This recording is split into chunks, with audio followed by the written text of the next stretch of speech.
चलें जी, अब है हमारे पास इसमें क्वेश्चन नंबर 2 एक्सरसाइज 1.2 का। इसमें ये है कि हमारे पास एक्सरसाइज हमारे पास है 1.2, ठीक है। लास्ट हमने क्वेश्चन नंबर वीडियो में हमने एक्सरसाइज 1.2 का क्वेश्चन नंबर 1 किए, जिसमें हमने आइडेंटिफाई की थी unit matrix, row matrix, column matrix and null matrix, ठीक है। अब हमारे पास है क्वेश्चन नंबर 2। इसमें भी हमने क्या करना है, आइडेंटिफाई करना है कि स्क्वायर मैट्रिक्स क्या होती है, रेक्टेंगुलर मैट्रिक्स क्या होती है, रो मैट्रिक्स क्या होती है, कॉलम मैट्रिक्स क्या होती है, आइडेंटिटी मैट्रिक्स क्या होती है और नल मैट्रिसेस क्या होती हैं, ठीक है जी। तो हमारे पास पहले है ये दी गई है हमारे पास 8 2 7 12 0 4 2/3 ऑर्डर की मैट्रिक्स है। इसमें 2 रोज़ हैं, 3 कॉलम है, फर्स्ट सेकंड थर्ड, ठीक है। तो ये हमारे पास रेक्टेंगुलर मैट्रिक्स बनती है। रेक्टेंगुलर मैट्रिक्स ऐसी मैट्रिक्स होती है जिसमें नंबर ऑफ़ रोज़ और नंबर ऑफ़ कॉलम्स इक्वल नहीं होते, उनका ऑर्डर सेम नहीं होता। टू मीन्स दैट 2/3 हो सकता है, 1/2 ऑर्डर की हो सकती है, ठीक है। या हमारे पास 2/3 3/2 इस ऑर्डर की, या 3/4 या 4/3 ऑर्डर की, ठीक है। तो नंबर ऑफ़ रोज़ और नंबर ऑफ़ कॉलम हमारे पास क्या होंगे, सेम नहीं होंगे, ठीक है। तो ये जो हमारे पास कौन सी मैट्रिक्स है, रेक्टेंगुलर मैट्रिक्स है। तो रेक्टेंगुलर मैट्रिक्स में ऐसा क्या होता है, उसकी पहचान क्या है, उसकी पहचान ये है कि इसमें number of rows and number of columns are not equal, ठीक है। तो ये 2/3 ऑर्डर है, 2/2 की नहीं है। अगर 2/2 या 3/3 या 4/4 मैट्रिक्स होगी ऑर्डर की, तो वो हमारे पास क्या होगी, स्क्वायर मैट्रिक्स होगी। अदरवाइज़ हमारे पास अगर नंबर ऑफ़ रोज़ और नंबर ऑफ़ कॉलम्स इक्वल ना हो, एज़ लाइक यहाँ पे 2 रोज़ हैं और 3 कॉलम्स हैं, तो ये हमारे पास क्या है, रेक्टेंगुलर मैट्रिक्स है, सही है। तो ये मेरे पास 3 0 1 ये मैट्रिक्स कौन सी है, कॉलम मैट्रिक्स है। इसमें जस्ट 1 कॉलम है, ये हमने क्वेश्चन नंबर 1 में भी डिस्कस किया था, ठीक है। ये मेरे पास है कॉलम मैट्रिक्स, और ये मेरे पास जो थर्ड है ये मेरे पास स्क्वायर मैट्रिक्स है, ठीक है। तो स्क्वायर मैट्रिक्स क्या होती है, ऐसी मैट्रिक्स होती है जिसमें नंबर ऑफ़ रोज़ और नंबर ऑफ़ कॉलम्स क्या होंगे, इक्वल होंगे। Number of rows are equal to number of column, ठीक है। मीन्स दैट अगर उसमें 2 रोज़ हैं तो 2 कॉलम होने चाहिए, अगर 3 रोज़ हैं तो 3 कॉलम होने चाहिए। तो वो हमारे पास कौन सी मैट्रिक्स होगी, वो मैट्रिक्स होगी हमारे पास स्क्वायर मैट्रिक्स।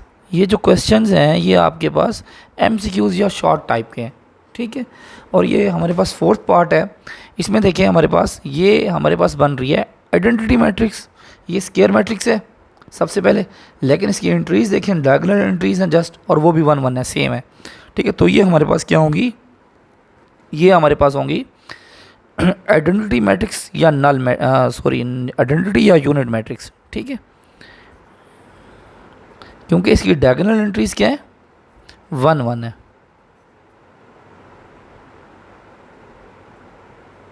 क्लियर हो गया। अच्छा, पार्ट 5 में हमारे पास देखें नंबर ऑफ़ रोज़ और number of column again same नहीं है।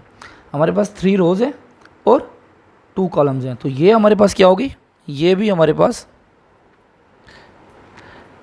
Rectangular matrix. पार्ट 3 में हमारे पास रो मैट्रिक्स, जस्ट हमारे पास देखें एक रो है, और ये हमारे पास देखें अगर ये भी 0 हो जाता तो सारे 0 के ये कौन सी बन जाती, नल मैट्रिक्स। बट इसकी एक एंट्री नॉन ज़ीरो है, तो ये हमारे पास जस्ट 1 कॉलम एग्जिस्ट करता है यहाँ पे, तो ये हमारे पास कॉलम मैट्रिक्स है। क्लियर, सिंपल से क्वेश्चन है, शॉर्ट या एमसीक्यूज़ टाइप, ठीक है। नेक्स्ट हमारे पास देखें 3 रोज़ 3 कॉलम, तो ये हमारे पास क्या होगी, 3 rows 3 column, number of rows and number of columns are equal. So ये हमारे पास क्या है, ये हमारे पास है 3/3 ऑर्डर की मैट्रिक्स है, तो ये स्क्वायर मैट्रिक्स है, ठीक है। और 9 में हमारे पास क्या है, ऑल एंट्रीज आर 0, तो ये हमारे पास नल मैट्रिक्स है, 0 मैट्रिक्स है। क्लियर। चलें जी, क्वेश्चन नंबर 3। क्वेश्चन नंबर 3 में हमने बताना है कि from the following matrices identify diagonal, scalar and unit या आइडेंटिटी मैट्रिक्स। ठीक है, तो हमारे पास ए बी सी डी ई ये डिफरेंट मैट्रिसेस दी गई हैं, इनको आइडेंटिफाई करना है, जो चीज़ पूछी गई है वो बताना है। ठीक है, तो सबसे पहले हमारे पास है डायगोनल मैट्रिक्स। ठीक, तो डायगोनल मैट्रिक्स जो है वो हमारे पास कौन सी होती है। ठीक है, तो सबसे पहले आपको डायगोनल एंट्रीज के बारे में देखना है कि हमारे पास हमें सबसे पहले देखना है कि डायगोनल जो मैट्रिक्स होती है वो कौन सी होती है। जो डायगोनल मैट्रिक्स होती है सबसे पहले तो आपको पता हो वो स्क्वायर मैट्रिक्स होगी। देखिए तमाम की तमाम हमारे पास यहाँ पे क्या है, स्क्वायर मैट्रिसेस हैं।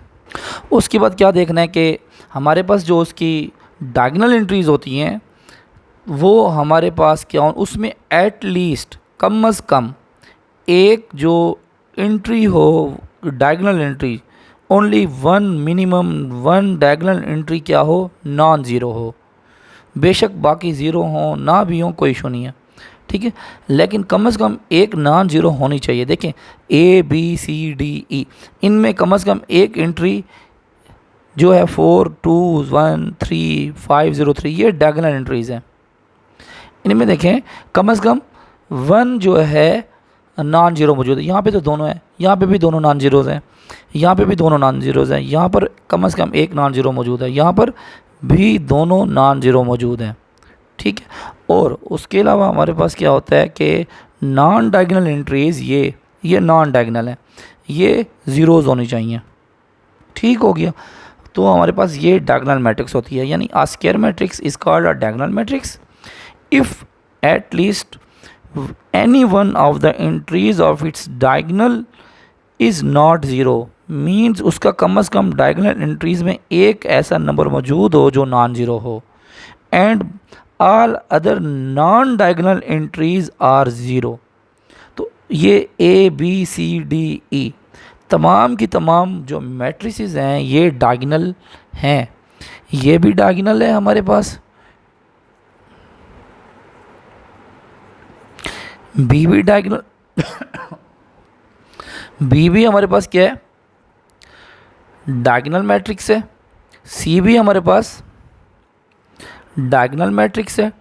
डी भी हमारे पास डायगोनल मैट्रिक्स है। ई भी हमारे पास डायगोनल मैट्रिक्स है, बिकॉज ये तमाम की तमाम डायगोनल मैट्रिक्स की डेफिनेशन को होल्ड कर रही हैं। जो जो उसके की पॉइंट उसको चाहिए वो उसको वेरीफाई कर रहे हैं। ठीक है, और इसके अलावा ज़रूरी नहीं है कि ये सिर्फ डायगोनल हैं, बाकी मैट्रिसेस नहीं हो सकती। इसमें बाकी डेफिनेशंस को भी ये वेरीफाई कर सकते हैं, स्केलर की, यूनिट की। ठीक है, तो जो हमारे पास क्या है, ए मैट्रिक्स और सी मैट्रिक्स ले लें, सी ना लें तो हमारे पास ई ले लें। जो स्केलर मैट्रिक्स होती है, ठीक है, वो हमारे पास क्या होती है, ऐसी डायगोनल मैट्रिक्स, वो डायगोनल होगी। ठीक है, तो ऐसी डायगोनल मैट्रिक्स को हम क्या कहेंगे, स्केलर मैट्रिक्स कहेंगे, जिसमें तमाम डायगोनल एंट्रीज सेम हो और नॉन ज़ीरोज़ हों।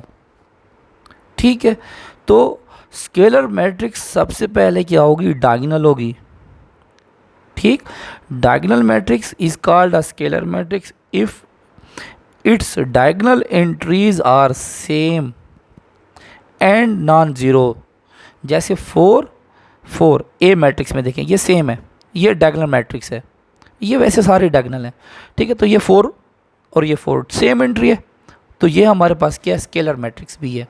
ये साथ में हमारे पास स्केलर मैट्रिक्स भी है। और उसके बाद देखें ये 2 -1 नहीं है, 1 1 ठीक है, लेकिन ये स्केलर नहीं है और 1 के अलावा होना चाहिए।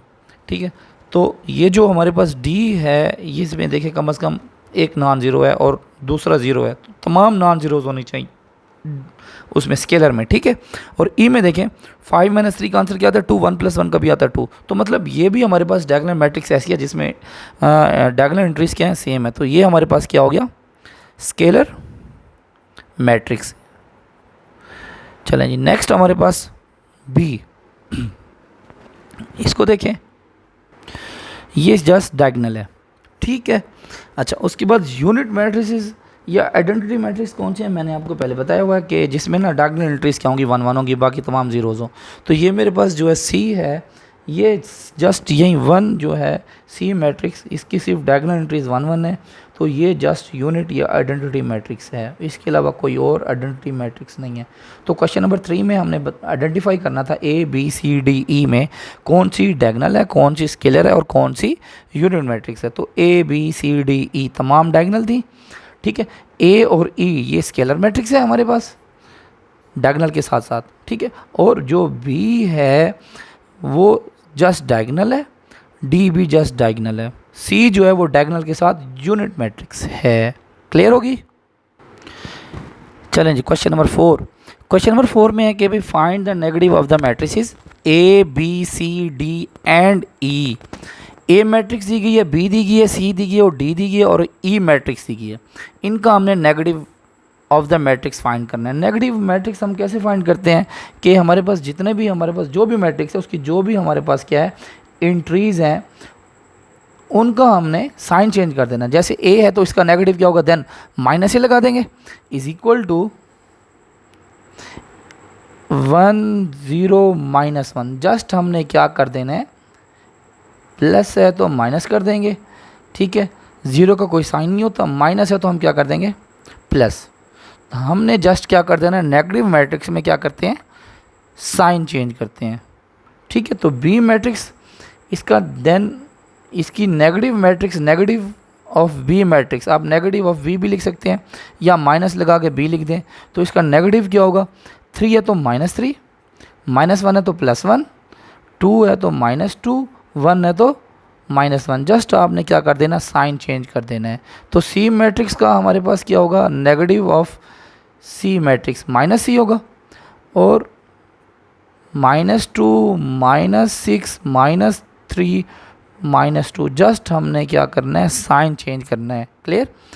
और same as it is -d के लिए, d के लिए नेगेटिव d, -3 है तो +3, 2 है तो -2, -4 है तो +4, 5 है तो -5।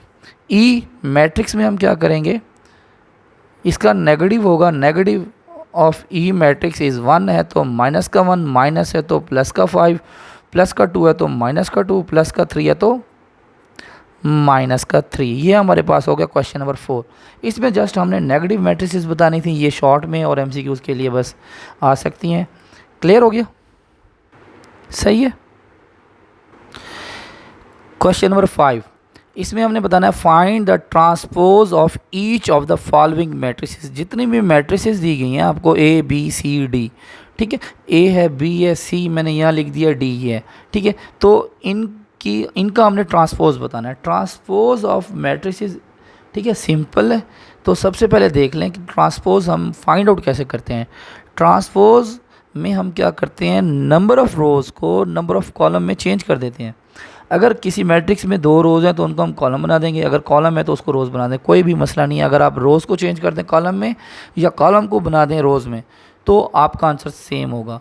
तो हमारे पास जो ट्रांसपोज होता है किसी भी मैट्रिक्स का हम कैसे फाइंड करते हैं, उसकी रोज़ को कॉलम बना दें और कॉलम को क्या बना दें, रोज़ बना दें। जैसे ए मैट्रिक्स है तो इसका मैं ट्रांसपोज कैसे लेने लगाऊं, तो इसका ट्रांसपोज हमारे पास होगा, ए के ऊपर टी लगाएंगे, सुपरस्क्रिप्ट होता है, एंड देखें ये हमारे पास फर्स्ट कॉलम है, एक कॉलम है तो इसको आप रो की शक्ल में लिख दें, 1 -2 1 0 1 एंड -2। जस्ट आपने इसको उठा के कॉलम को रो बना देना है, ख़त्म, आंसर है। तो same as it is B, B का ट्रांसपोज आप कैसे फाइंड करते हैं, तो बी का ट्रांसपोज देखिए जस्ट 1 रो है तो आप इसको क्या बना दें, रो को उठाएं और तरतीब के साथ कॉलम की शक्ल में लिख दें। ठीक हो गया, ये उसका आंसर हो गया बी। यानी एक रो को, एक ही रो है उसको एक ही कॉलम बना दें, ख़त्म। ये एक ही कॉलम है इसको एक ही रो बना दें, ठीक है। तो डी में है तो इसका डी का ट्रांसपोज कैसे फाइंड करेंगे, आपने जो डी ट्रांसपोज के लिए जो टी यूज़ करना है ये सुपर स्क्रिप्ट होना चाहिए। इसके बिल्कुल साथ अगर आप ऐसे लगाएंगे तो वो गलत है, आपने लगाना है ऊपर जैसे पावर में होता है। अच्छा, तो ये पहली रो है, इसको पहला कॉलम बना दें। ये दूसरी रो है, आप इसको दूसरा कॉलम बना दें, नो इशू। अगर आप क्या करते हैं, आप पहला कॉलम उठाते हैं 2 0 उठा लें, इसको कॉलम उठा रहे हैं तो रो बनाएंगे। 2 0 को आपने क्या बना दी, रो बना दी। कॉलम उठाया उसको रो की शक्ल में लिख दें, नो इशू। ये दूसरा कॉलम है, इसको रो की शक्ल में लिख दें, ऐसे कैसे आएगा।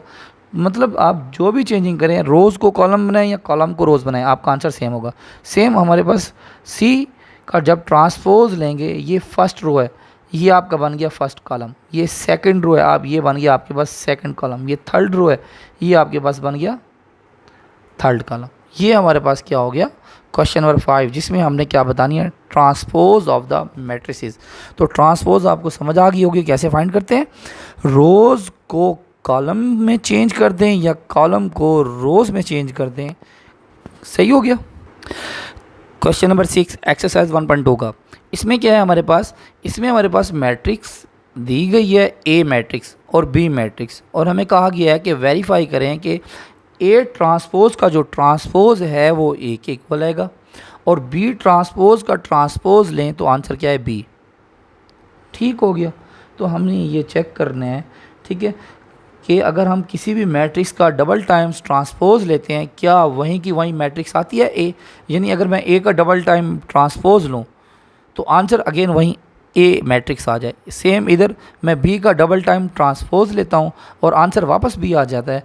तो हमने ये चीज़ वेरीफाई करनी है। तो वेरीफाई करते हैं, इसको स्टार्ट करते हैं। हमारे पास फर्स्ट पार्ट में ए का ट्रांसपोज हमने फाइंड आउट करना है सबसे पहले। तो हम सबसे पहले वेरीफाई करने लगे हैं ये, ठीक है, इसको वेरीफाई करते हैं। तो हम ए मैट्रिक्स लेते हैं, उसका ट्रांसपोज आप यूं भी लिख सकते हैं, ए मैट्रिक्स ली 1 2 0 1। इधर आपने ट्रांसपोज तो नहीं लिया ना, इसके ऊपर आप यूं भी लिख सकते हैं पहले टी। अगर आप यहाँ पे ट्रांसपोज ले लें और इधर टी भी लगा दें तो वो गलत है। आपने क्या किया, ए मैट्रिक्स ली, इधर भी ट्रांसपोज, उसकी मैट्रिक्स के ऊपर भी ट्रांसपोज, नो इशू। लेकिन अगर आप क्या करते हैं, इधर ट्रांसपोज लिख के इधर भी ट्रांसपोज लिख दें और इधर उसका आंसर भी लिख दें, गलत। अब हम इसका आंसर नीचे लिखेंगे, या आप फॉर कन्वीनियंस हम यहाँ लिख लेते हैं। तो ट्रांसपोज लेने लगे हैं तो पहली रो को आप पहला कॉलम बना दें, दूसरी रो को दूसरा कॉलम बना दिया, दूसरी रो उठाई उसको दूसरा कॉलम बना दिया। ये हमारे पास ए ट्रांसपोज आ गया। अब मैं इस ए ट्रांसपोज का सेकंड टाइम ट्रांसपोज लेता हूँ। मैं यहाँ इसका ट्रांसपोज लेने लगा हूँ 1 0 2 1। अब मैं आंसर लिखूंगा, देखें जब मैं आंसर इसका लिखने लगूंगा, या जैसे यहाँ मैंने आंसर लिखा है तो इधर टी था तो ट्रांसपोज लिया, ये आंसर आ गया।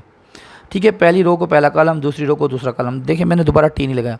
अब यहाँ पे क्योंकि मैंने ट्रांसपोज लेना है डबल टाइम, तो इस ट्रांसपोज का ट्रांसपोज लेने लगा हूँ, तो इस मैट्रिक्स का ये ट्रांसपोज मैंने लिख दिया। आंसर मैं यहाँ पे लिखने लगा हूँ, पहली रो को पहला कॉलम, दूसरी रो को दूसरा कॉलम बना दें। अब चेक करें, ए ट्रांसपोज का जो ट्रांसपोज है वो हमारी ए मैट्रिक्स के इक्वल है 1 2 0 1 1 2 0 1। तो ये वेरीफाई हो गया, हैंस वेरीफाइड। क्लियर।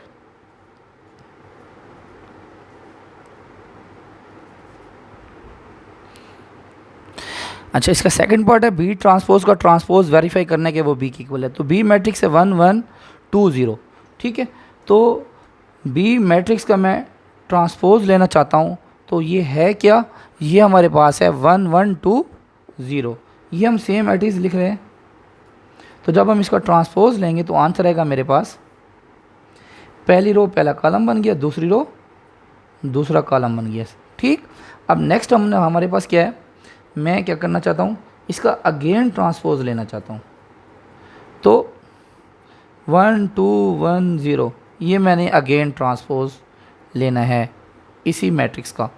तो इसका आंसर मेरे पास आएगा, पहली रो को अगेन पहला कॉलम, दूसरी रो को दूसरा कॉलम बना दिया। तो सेम चेक करें, ये वही बी मैट्रिक्स है 1120 1120।